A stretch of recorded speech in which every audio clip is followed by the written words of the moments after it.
సత్తెనపల్లి నియోజకవర్గంలో ఈరోజు పోలింగ్ సమయంలో మార్నింగ్ 6 నుంచి సాయంత్రం 6 గంటల వరకు జరిగినటువంటి ఈ పోలింగ్లో ఇప్పుడు కని విని ఎరుగని హింసకు తెలుగుదేశం పార్టీ ప్రయత్నించిందని సందర్భంగా చెప్పదలుచుకున్నాను.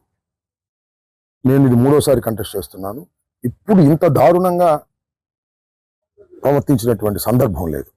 ఒక ఫ్రస్ట్రేషన్లో ఈ నియోజకవర్గంలో మేము గెలవలేమనేటువంటి ఉద్దేశంతో ఒక విష సంస్కృతిని తీసుకొచ్చేటటువంటి ప్రయత్నం చేస్తున్నారు.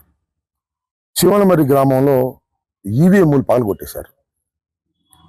కొన్ని చోట్లయితే ఓటు వేయడానికి వెళ్తే ఆ స్లిప్ అయిపోయిన తర్వాత ఆ స్లిప్ తీసుకుని అక్కడ వాళ్ళతో కొల్యూడై వీళ్ళే నొక్కుతున్నారు బటన్ను.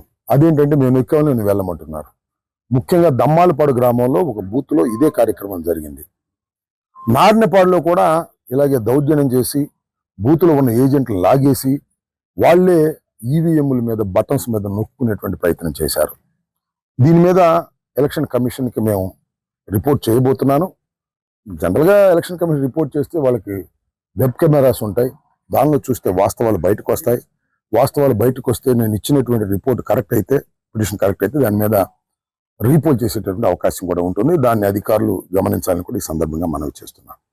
తొండపి గ్రామంలో, నానిపాడు గ్రామంలో, మరి చాగంటివారిపాలెం గ్రామంలో, మరి ఇంకా అనేక ప్రాంతాల్లో, గుళ్ళపల్లిలో, కుంకలగుంటలో, చీమలమరిలో అన్ని చోట్ల కూడా రాళ్లు వేయటం, ఈవీఎంల మీదకి వెళ్ళి ధ్వంసం చేసే కార్యక్రమం చేయటం, ఓటర్లను భయభ్రాంతులకు గురి చేయటం, చాలా దుర్మార్గమైనటువంటి సంస్కృతిని తీసుకొచ్చేటువంటి ప్రయత్నం చేస్తున్నారు.